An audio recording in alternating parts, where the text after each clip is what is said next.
country, 500 U.S.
Hello.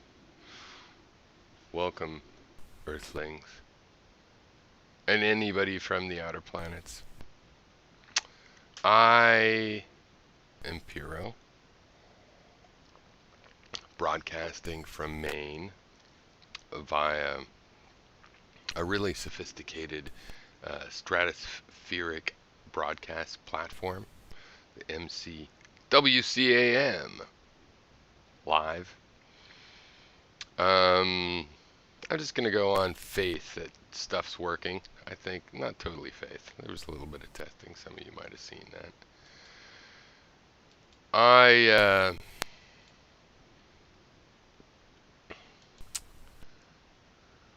going to try this.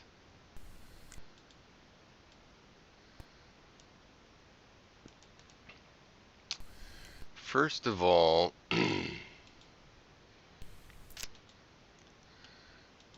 we're going to update on Forever Wolf Films, which I don't have an update other than it's still fucked. But I'm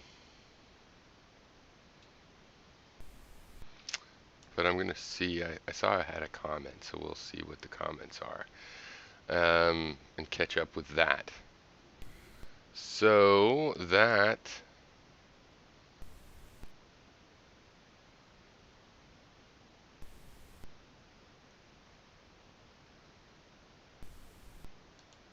this one. What's the title? Illusions exist forever. There we go. Alright, I had some feedback, so I'm going to try to, because this is hard for me, this whole idea, because I just, YouTube is YouTube, meaning they said you, so it was me too. Just self-indulgent. Now I'm trying to make this worthwhile. It doesn't come naturally. I just want to say, I already think what I'm thinking about is interesting, but then, I feel like, hey, maybe share what I watch and just share it. Like, hey, here's what I watch. Now, if you've already seen it, you don't really have to rewatch it with me, especially if I'm not doing much commentary. But maybe I should try to do commentary on that. Because if you did watch it, then my commentary is the added thing, or I'm not real clear on it. I kind of feel like sometimes when people, this streaming-wise, rebroadcast what they watch, I see new things, and I can subscribe to those people, and I'll probably go do that if all they're doing is watching it, or I'm not into the commentary at the moment. But I'm working this stuff out. So, okay, first thing, Forever Wolf Films canceled off of YouTube, which is both expected and bullshit to the nth degree. Expected because, yeah, this is what was always going to happen with YouTube. Um, it kind of has taken a long time. On the other hand, fuck that shit putting up with it. So, try to tweet if you have a Twitter and stuff. Um, and I think it's a pretty legit case as far as what the fuck. There's such crazy stuff on YouTube still, whatever they've cracked down on. It's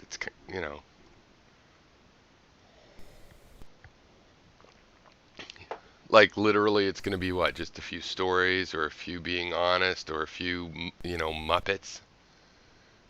It's ridiculous. Okay. So let's just go through. I'll sort by newest. I don't know what top comment says, so maybe I should start at the bottom.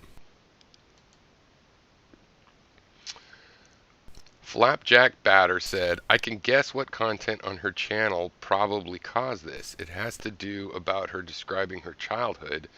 Do I think she should lose her channel? No. I mean, that's so not very edgy. I mean, I just started watching Rick and Morty, and I can't believe, I don't know if they censor it when it's on Adult Swim, but I mean, that's way more offensive. The standards of offense are way beyond talking. There's stand-up comic. There's all. I mean, talking about that stuff the way it was talked in non. It doesn't count as graphic in this year. Is YouTube more censorious than cable TV? Because I don't think so. It's bullshit. But that doesn't mean I disagree with you that you're right on trying to think that that was the thing, because also it seems manipulated by a saboteur who managed to pick out something that, I don't know, fed the algorithm or the people or whatever. I don't know.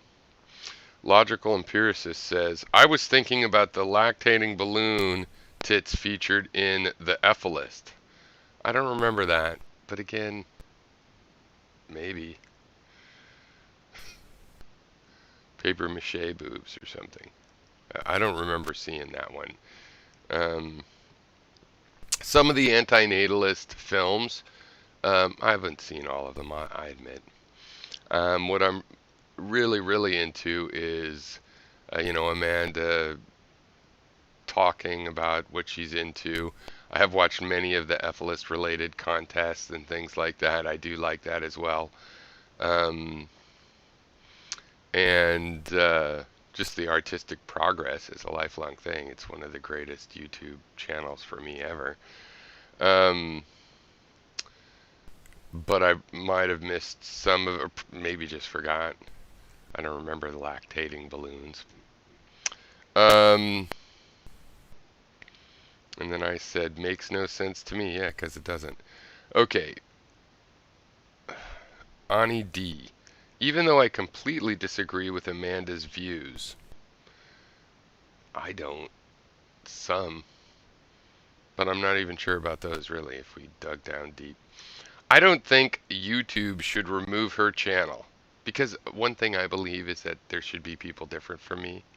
So am I really disagreeing with someone if they're different from me, but I'm like, all right, thank you, let's triangulate. You be you.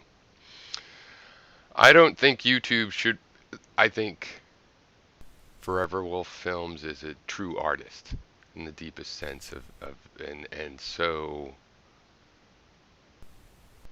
I value the differences as necessary and desirable.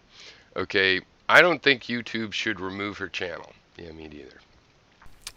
People's freedom should be respected, whether it's their freedom of expression or their freedom to live without being exterminated for some agenda that doesn't seem to be justified. Totally agree there. I think that's a gimme, but not everybody acts on that, I guess, is the point. So it is a private platform. I believe there should be a government one where our freedom of speech really was guaranteed. But barring that or the feasibility of that, I mean, it's not automatically feasible. Something like that would have to be built and organized and figured out how it works, but you would end up having these rights. Barring that, we've got private platforms. They can obviously limit what's on there. I feel that the real fundamental line here is that they could delete that much data. I think that they should, because of having held that data in order to profit themselves, they could be expected to burn, a USB drive, even if there was a fee for buying it, and send it to you. And what I really think is that we just have to be multi-platform right now. Setting up our own platform, like, I have servers in the cloud and I can build these things. But, the cost is so prohibitive to hold this much stored data and stuff. It's still quite expensive. And barring doing that, we just leverage them and multiple versions of them. And certainly the so-called content creators that are making a living off this, it's like the smart ones have gone multi-platform.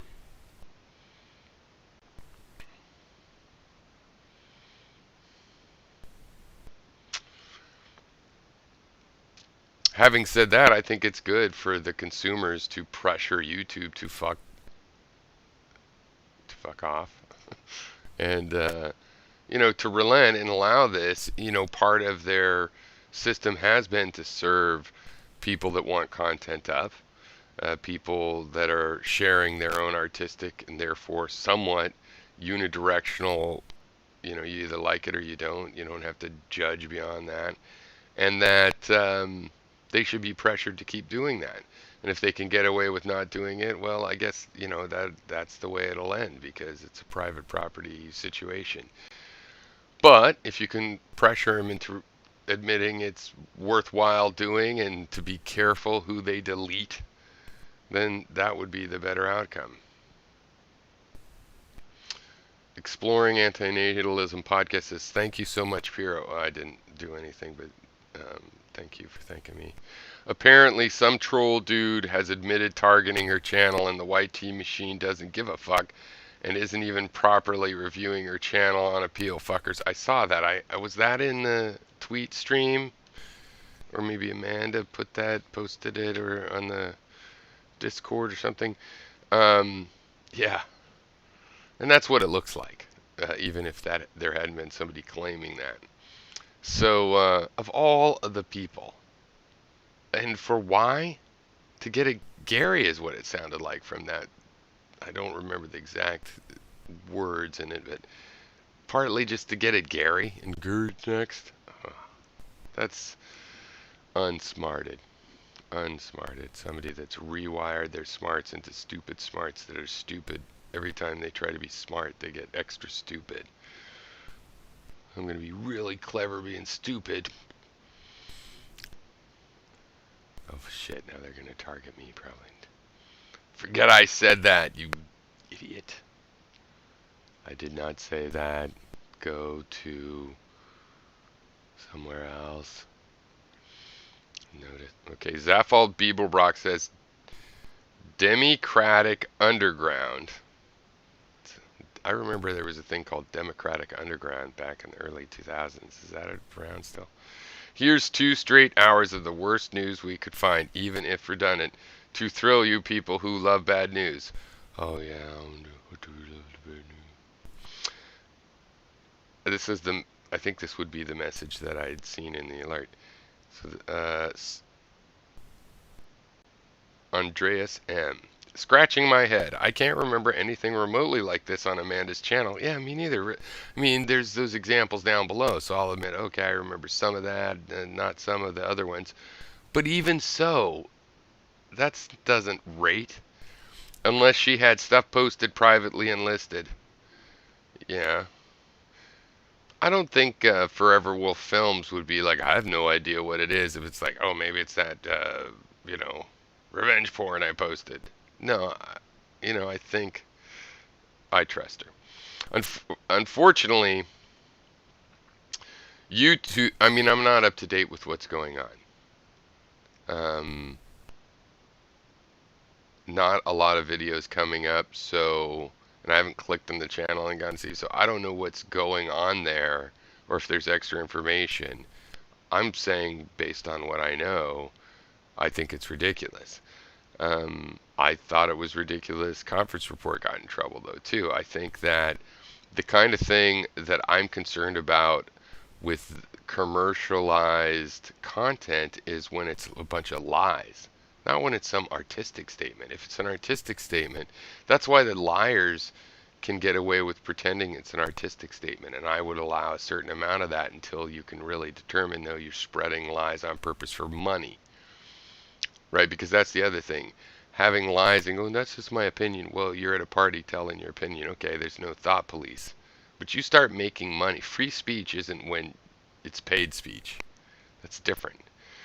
But if you're non-monetized or even lightly monetized, where it's kind of automatic on the internet or whatever, then what you say has a lot more leeway and is totally more justifiable as free expression and art.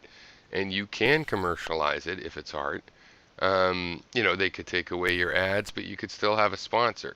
And they should not delete your content based on the principles of the internet, which is obviously not the principles they run by, but they did start like that. And the people that founded those companies knew these rules of information wanting to be free. And don't you fool yourself, they did.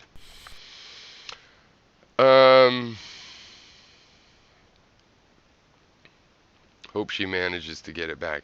Yeah, me too. And I don't know, I would guess that she would have her content. Like, I believe Gary has all his videos somewhere. He might lose them, or the hard drive might have failed, and some would get lost. Well, but I've never saved any of my videos. They're all in there. If I wanted all of my videos, I'd have to get a downloader and automate it and suck them all down. And I just feel like I was releasing them into the public record. I didn't want to keep them. I figured, the Wayback Machine and stuff, and some may be lost, but basically the internet is getting archived. Things have changed. I don't feel like that archive is very reliable anymore, but still, whatever. I mean, to me, it's like CB radio. And if somebody was out there recording all your CB radio conversations, cool. Maybe some grad student of the year 3000 is going to have to listen to that shit. Nice. But if not, it's like you don't need to record things like that. And my attitude has changed a little in that I do believe it should be archived. And if that's going to fall by the wayside, maybe as an old head myself, maybe I'm supposed to start an archiver. And I do have a plan for a kind of a discussion site that would host video, but also let you host your own video and just link it together so it all plays as if it's one site. And forever, perhaps it's time to do that. Some of those projects I want to do, I think maybe I should just make a separate channel, though, if I just go full geek how to program. Is it a different group? I don't know. I'm a philosopher programmer, but most programmers are programmers and philosophers. Separate. Okay, so that's that. Now another thing is I just figured I'd bring Parlor Watch up when I talked about this, though there probably is a search here that let's just say sept.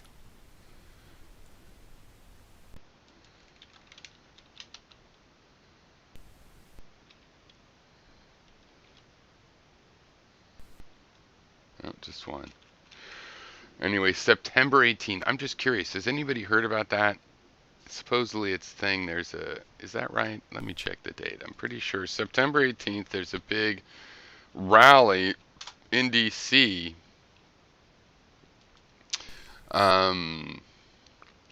to support those great patriots that stormed the Capitol and destroyed it and shit all over it and stuff.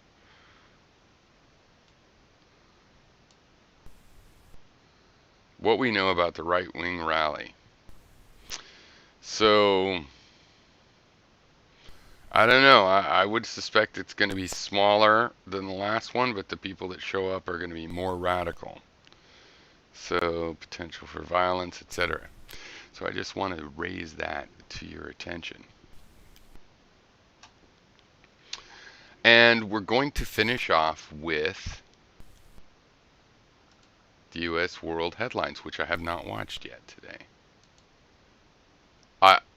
And this is where I got some feedback. That was boring just watching them, but it's like, okay, do you watch it? If not, then I'm just sharing it with you. Plus, I don't think I get a copyright strike for it, hopefully, because I want to spread it. I've met Amy Goodman one time. It was at a book signing or something, or some sort of a talk. We met outside, and it was great. She's great. The College of the Atlantic, of which she's an alumni. So, but I was told I should comment more, but I just don't like to interject like, oh, I got to have a hot take on everything. But then again, I could just stay engaged. I think the last time the problem is I was trying to set up my chat thing and stuff, which still says it's on here on OBS, but you can't see anything, so I don't know what's going on with that. I have a window that's supposed to be showing the Twitch and YouTube chat, but it doesn't, even when there is chat, which it hasn't been so far. But anyway, so we're going to watch this.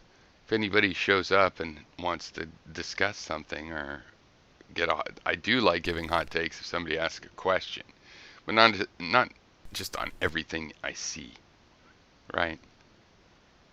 So let's watch them, and I'm not at least working on my OBS setup or anything. Welcome to Democracy Now!, democracynow.org, The War and Peace Report. I'm Amy Goodman. The United States reported nearly 2,600 COVID-19 deaths Wednesday as the official U.S. death toll passed 666,000, or two-thirds of a million people. Officially, 1 out of every 500 U.S. residents have died of a coronavirus infection since the start of the pandemic.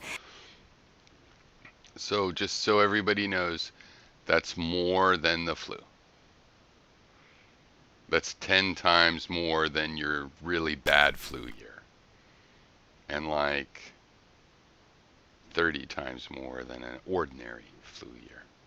And feel free to correct those estimates in the comments. I love interaction, including people that critique.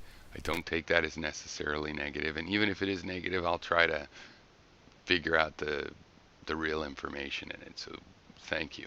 And correcting me when I make an estimate or something like that, I appreciate that so much that if I wasn't really just more straightforward or if I was less straightforward of a person, I would like say things on wrong to get you to correct me. But I don't do that because that seems nefarious. However, I'm not above pretending I did that when you catch me. But if I do, I'm joking. Though sometimes I don't think I was actually incorrect, because I could say I misspoke, and that you should understand that that misspeak is not evidence of an incorrect, and things like that. There's always a fuzzy border. Scientists at the Food and Drug Administration have expressed skepticism over a push by the White House to authorize third booster doses of Pfizer's COVID-19 vaccine. An assessment by FDA staff released Wednesday found vaccines currently in use in the U.S. still afford protection against severe disease and death. The World Health Organization's called for a global moratorium on booster shots through the end of the year. Okay, if I had to give a quick take, by the way, I should have stopped to pause a second ago. But I've never taken a flu shot. I long ago decided I didn't really want any medicine that wasn't 5 or 10 years old. The flu shot got older than that quite a while ago. I didn't feel that I needed it. And I haven't been getting the flu. When this whole thing came out, I was not in a big hurry. I said, give it to the people that have a bigger risk, that are willing to take the risk like an experimental thing, and etc. And once you start seeing hundreds of thousands of people and millions of people do it, you know, if a million people have done it for 6 months, then you know, well, there's nothing that kills you quicker than 6 months. You don't know about the 5 year, but it's a pretty good indication. And then in the end, I did it because, I was above the threshold. I did it a little bit quicker than my wife and son, because of how they rolled it out, and me being a little bit older, over 50.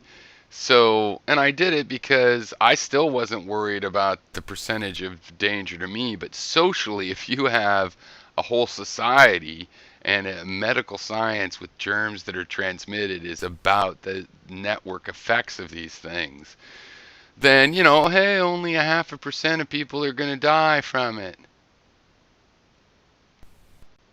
1.5 million people or something. Yeah, so it's worth being careful with it's worth washing your hands and wearing a mask.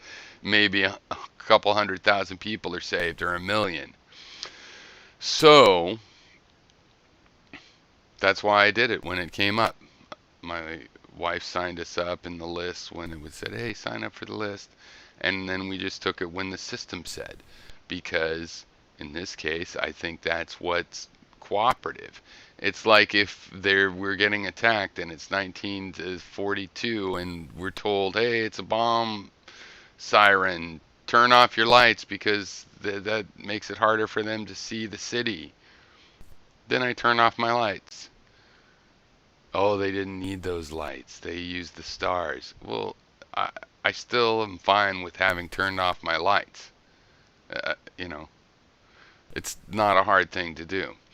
Now, taking the vaccine is harder than wearing a mask, but you see the resistance to something as totally innocuous as wearing a mask during a pandemic. So it's not about the fact that actually getting an injection is more of an invasion, but of course it is. And frankly, I wish people could choose not to get it. You didn't have to vet who was didn't need it because they had a medical condition, and people could self-select, but that has to be a statistically small enough number of people that it doesn't endanger everybody else. That's the problem. And if everybody's just like, oh, I would get it, but you told me to get it, so no thank you. Well, that kind of makes a problem with just letting everybody do their own thing. Just like everybody driving on their own side of the street. Or everybody deciding whether to wear pants or not, which I would actually be fine with. As far as I'm concerned, naked people could walk around and go into the store. I have certain concerns for how that is operated and where the limits are.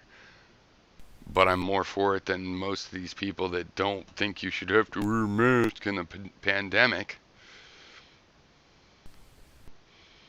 So that started out with me being somewhat vax skeptical and medicine skeptical myself, but just not to the point where I don't think the science works. Just because I have my own personal decision doesn't mean I deny the chances. And frankly, after this stuff, it's like, yeah, maybe we should wear masks during flu seasons if you think about it. 70,000 people is an awful lot too. 20,000 people, it's like we wear seatbelts. Those numbers aren't any bigger as far as how many people die from not wearing them. Health organizations called for a global moratorium on booster shots through the end of the year, as many low-income nations have been unable to acquire vaccines for more than a tiny fraction of their populations. Meanwhile, the Biden administration will make COVID-19 vaccines mandatory for all new immigrants to the United States beginning October 1st. The U.S. already requires immigrants to be vaccinated against hepatitis, measles, mumps, polio, and rubella. Pope Francis called Wednesday on Catholics worldwide to get vaccinated against COVID-19 in an apparent rebuke to a U.S. cardinal who was hospitalized with the disease after anti-vaccination comments. Cardinal Raymond Leo Burke, who's in his early 70s, was hospitalized with severe COVID-19 in August and placed on a ventilator. He survived, but now faces an intensive rehabilitation. Cardinal Burke previously called vaccines totalitarian and repeated a conspiracy theory that COVID vaccines carry hidden microchips. Speaking to journalists... Now, some people... I won't say on the left, because there's anti-vax and anti-medicine suspicion on the left and actually the whole spectrum. But some people in their partisan joy love this kind of thing. I don't. I'm not just posing as this, because if I was to pose, I think being hardcore and would probably sell better. But I don't want anybody to die of a stupid germ. The germ is our enemy. We should unite against it. This is a tragedy. Even though his history in the Catholic Church isn't that great, if I recall correctly, and whose is when they're at his level, and you could criticize a million other things about his life, in other words, I still don't want it to be the germ. If somebody commits a big crime, a terrible crime, making a terrible person, I wouldn't want him to die of COVID. I'd want him to go to jail. You know, the germ is just our enemy of the human race. We could eliminate it. I'm fine with that. It's not like the gazelle or the mountain lion or the elephant ape. It's not like those that have to be protected from endangerment. As far as I'm concerned, we could eliminate COVID and just see how it goes if we were able. Therefore, there's no joy in anybody dying from it because it's social. He dies, somebody else got it from him. That's how those germs work. It doesn't just like, oh, good riddance, he denied it, now he dies. No, other people also caught it because of that denial. It's a tragedy. You can't celebrate it unless you were to celebrate, everybody's death. And you just have to leave that to the conservatives. Who knows why they're in that frame of mind right now. Hopefully they'll snap out of it. Is this enough commentary for you? So you don't really want me to commentary. Okay, let's go. Aboard a return flight to Rome Wednesday, Pope Francis rejected anti-vaccine sentiment and said getting a shot is an act of love. It is a bit strange because humanity has a history of friendship with vaccines. As children, we were vaccinated for measles, polio. All the children were vaccinated and no one protested. A warning to our audience, these next stories contain descriptions of sexual violence. Some of gymnastics' biggest stars offered a ski. I have a comment on this too. I watched a True Crime Loser thing that had some clips, maybe with some other ones, of this Nasser guy. But first, Charlie Singer says, I'm cautious about getting the vaccine. Won't do it. I'm not at risk. Don't feel I'm a risk to others. Do you believe in totalitarian edicts or the right for population to make their own decision? First of all, it's a scientific thing about who's at risk. Now, as far as your own risk, that's what I'm saying. I'm not worried about the risk. I felt sure I'm at risk, but I think going across the street and stuff, those risks are acceptable. Don't feel you're a risk to others. Well, you are. You're a vector. You could be a vector. So you're just mistaken. And if you want to say, well, I might be a risk to others, but I don't want to stop existing, or I'm willing to be a risk to others, that happens too. That's realpolitik. That happens. But you have to justify it on that basis of saying, well, the cost to me is too much for the risk to others.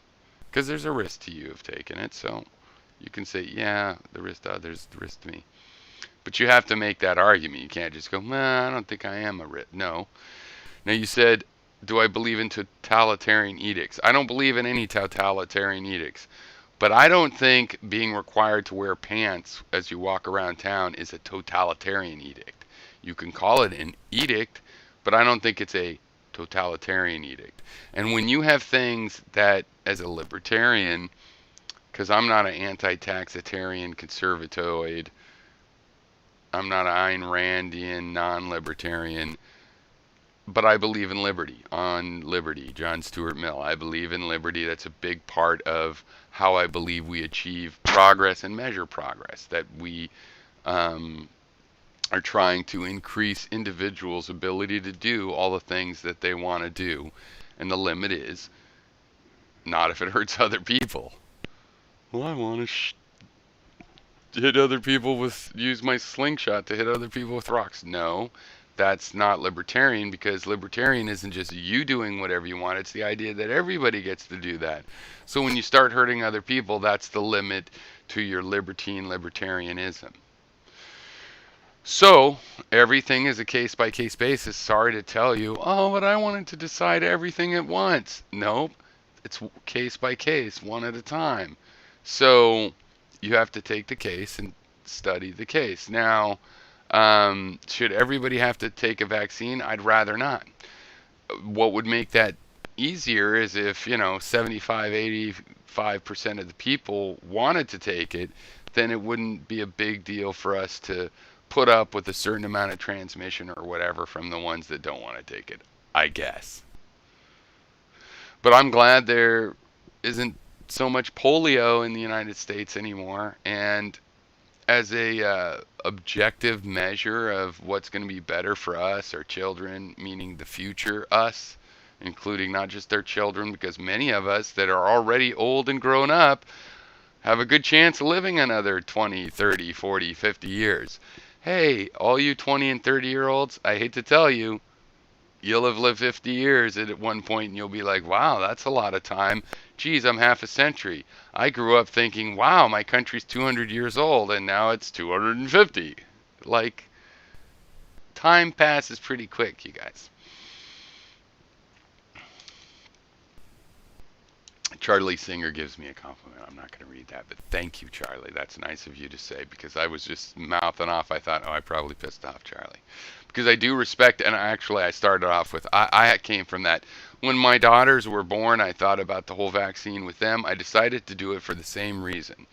That it's like, yeah, the leading cause of polio is the polio vaccine, 1 in a million. But compared to my grandma, having talked to grandmas and people that lived through it, it's like tons of people had polio. It's like, it's really nice for it to, be gone. And it's kind of like, going off to war. Some of the people are going to die fighting the Nazis. Does that mean you don't go? It's like, no, it's for everybody else as well. Now, if they start exploiting that and using that for every little thing or lying to us, I could see why people would be distrustful. I don't think that's what's going on here now with the 666,000 deaths. But thanks. And I'm glad you feel that way, even though we disagree a little, or our takes are a little bit askew. Account of the FBI's failure to stop serial sexual abuser USA Gymnastics Dr. Larry Nassar during testimony before the Senate Judiciary Committee Wednesday. This is Olympic gold medalist Michaela Maroney. This was very clear, cookie-cutter pedophilia and abuse. And this is important because I told the FBI all of this, and they chose to falsify my report and to not only minimize my abuse, but silence me yet again. I thought, given the severity of this situation, that they would act quickly for the sake of protecting other girls. But instead, it took them 14 months to report anything, when Larry Nassar, in my opinion, should have been in jail that day. The FBI, USOC, and USAG sat idly by as dozens of girls and women continued to be molested by Larry Nassar.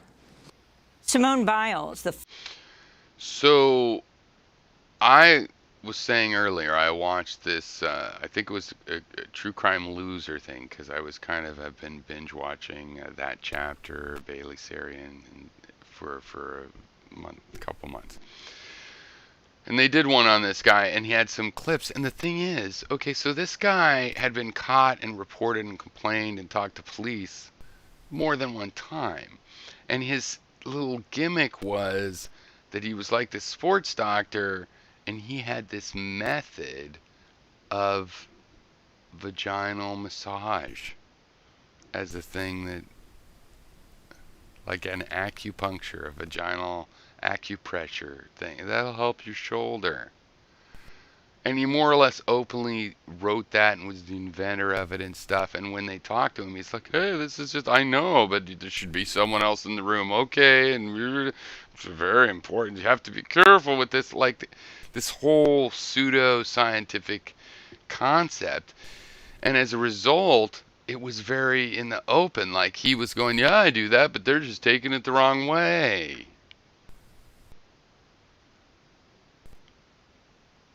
And it's like the Jedi mind trick, or some comedy thing where people are just treating other people like idiots, and like in Blazing Saddles, where the sheriff points a gun at himself because they think he's a black sheriff, so and then he pretends to be like some sort of a hoodlum. I'll shoot him.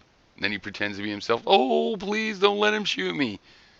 He goes in the end he's like, oh geez, white people sure are dumb.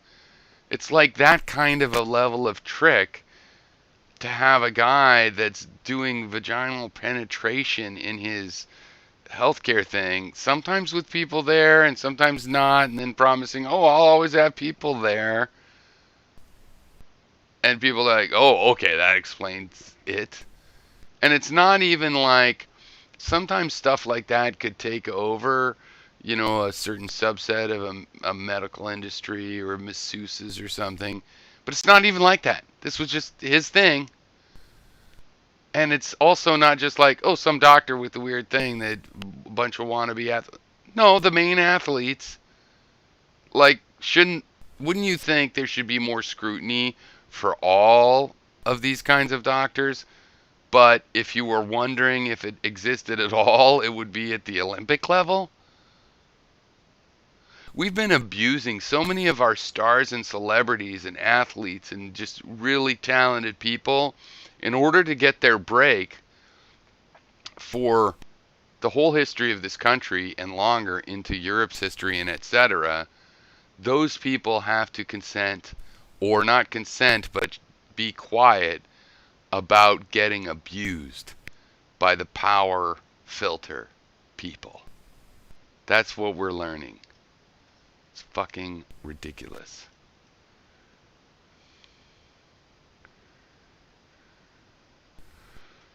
Okay, my cat wants in, so I'm listening. Four-time Olympic gold medalist, widely considered to be the greatest gymnast of all time, also spoke before the Senate. I don't want another young gymnast, Olympic athlete, or any individual to experience the horror that I and hundreds of others have endured before, during, and continuing to this day in the wake of the Larry Nassar abuse.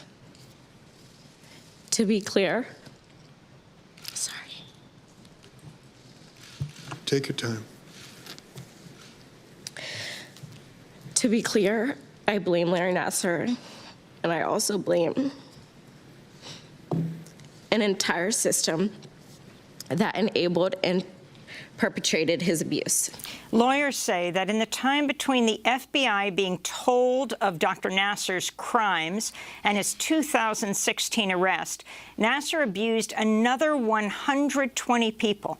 FBI Director Christopher Wray apologized to the gymnast during the hearing. Last week, the FBI fired an agent involved in the investigation into Nassar. Both the gymnasts and senators on the Judiciary Committee called out Justice Department leadership for failing to appear at Wednesday's hearing. Attorney General Merrick Garland is expected to testify in October. This is the kind of reality that is enabling criminals to avoid when they find actual crime. This kind of, because why? It's a power deal. Like, here's the thing, it's so desirable to be it's not easy to be a successful sports doctor, to be an Olympic doctor. That's desirable. You could get a lot of people that want to do that. Why protect this guy? It should be the other way around. It's like, oh, you got a speeding ticket? Bing, sorry. Jesus, you're up. Dr. Gomez, you're welcome to be the new doctor. Right? That's how it should be. It's so many people want to do it. Why do they protect the ones that are already doing it? It's like, no, fuck you. You better keep on the top. Isn't that how it's supposed to be? Pretty sure.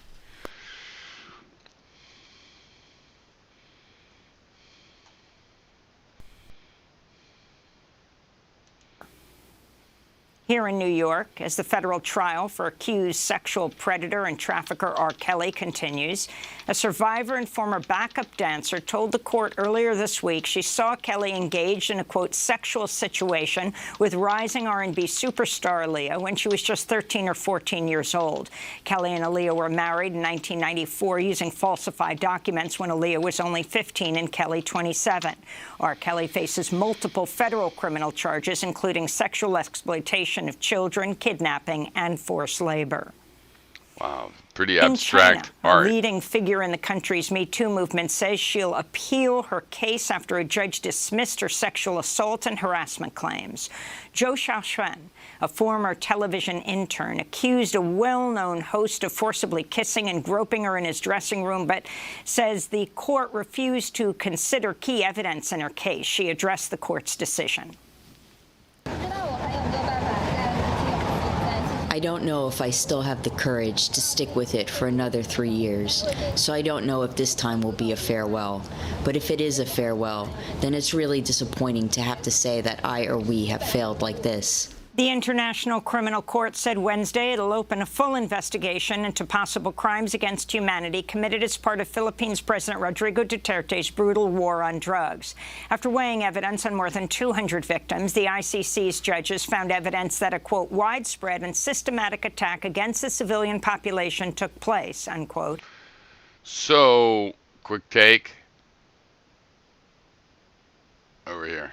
This guy, you know, they have been doing drug raids where they just kill everybody during the drug raid. That's kind of easy, right? Because you can just kill a lot of enemies because all you got to do is say, oh, it was one of those drug raids, but it was a newspaper. Yeah, they were dealing drugs out of the back of the newspaper. This guy's a total fascist. One of Trump's heroes. And that Philippine authorities, quote, failed to take meaningful steps to investigate or prosecute the killings.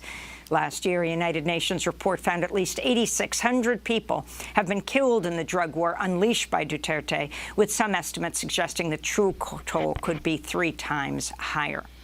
Brazil's Supreme Court has delayed a decision on a case that could determine if thousands of indigenous people can reclaim stolen...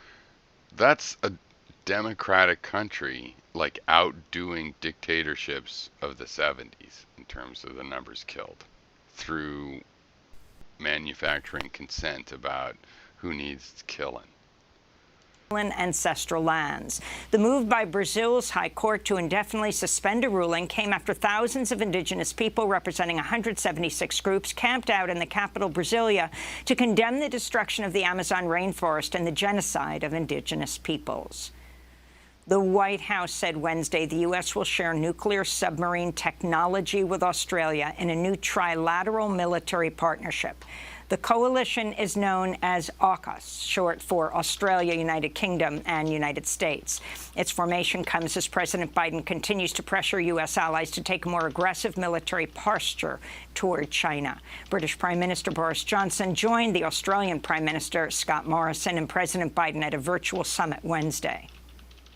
And the first task of this partnership will be to help Australia acquire a fleet of nuclear-powered submarines, emphasising, of course, that the submarines in question will be powered by nuclear reactors, not armed with nuclear weapons. And our work will be fully in line with our non-proliferation obligations. The U.S., UK, and China are among the 9 nations known to possess nuclear weapons. None of them have signed or ratified the Treaty on the Prohibition of Nuclear Weapons.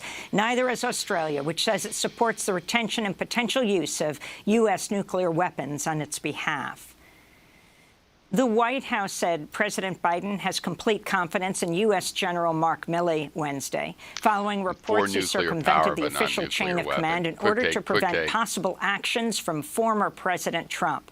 A new book by Washington Post journalists Bob Woodward and Robert Costa says Milley called his Chinese counterpart twice, as well as U.S. military officials, as he feared Trump, who he believed was in mental decline, could start a war with China. According to the book, Milley also told senior officers he should be involved in any attempt to launch...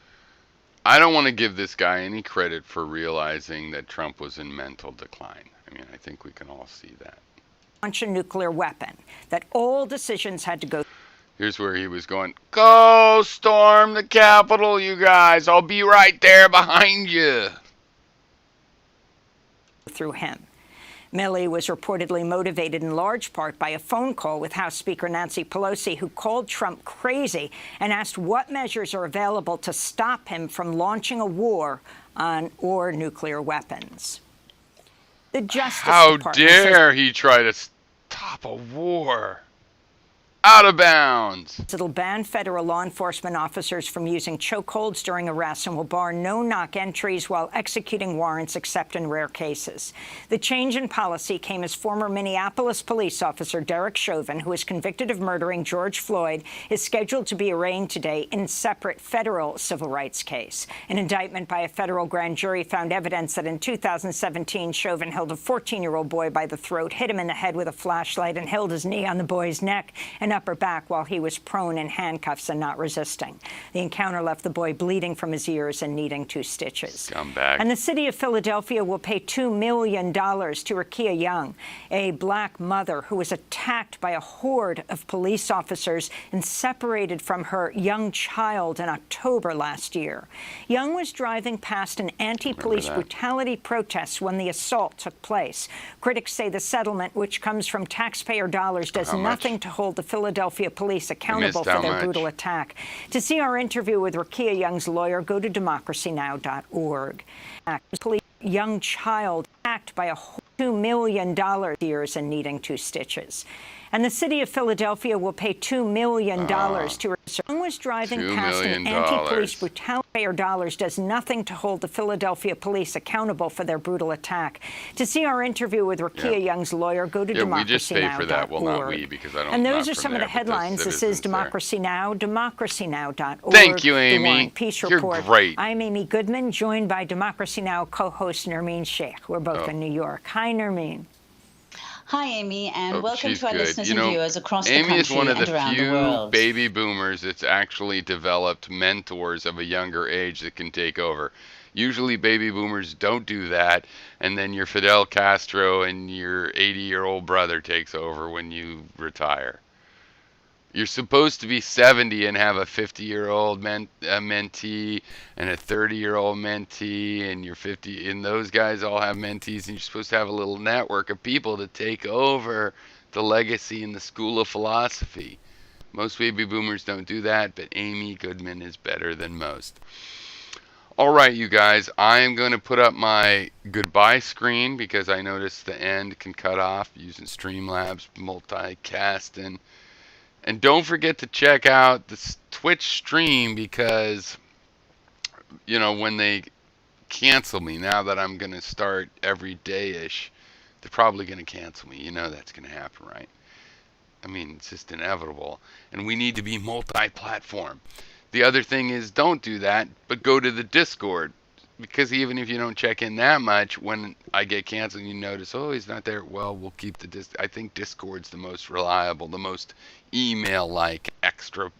But the main thing is you have to have multiple of those connections. And I'm not good at that, you guys. I'm good at focus, not multiple connections and all the alerts and stuff. But if the connections are there, even though I don't watch the alerts, you know, close enough, still works out. Because it's there, and when it's time to go check, you can go, hey, and maybe if it takes a couple weeks and someone goes, yeah, and then you can connect. I've seen a bunch of people signing up over there. I'd love to start talking there. I'll try to watch, and if there's conversations, the whole point is to have that happen. So, but thanks for checking in there, just so we can keep in connection. You know, I think an era has ended and starting, and we'll see how this all goes, and I think we have certain communities of people that should stay in touch and keep talking for another 15 years. And discussing things, not just talking like, oh, the sound of talking. No, but discussing things. Discourse via talking and other means. All right. Now, okay, I'm going to prepare this a little bit because I have some magic. How do I get that thing up there? So that's working good. So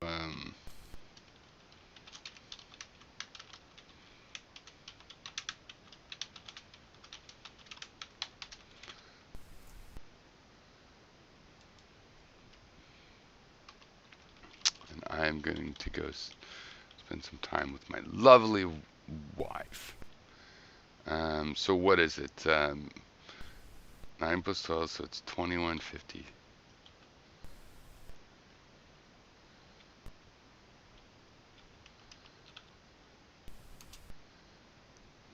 Perfect. Perfect. But we also need a little music.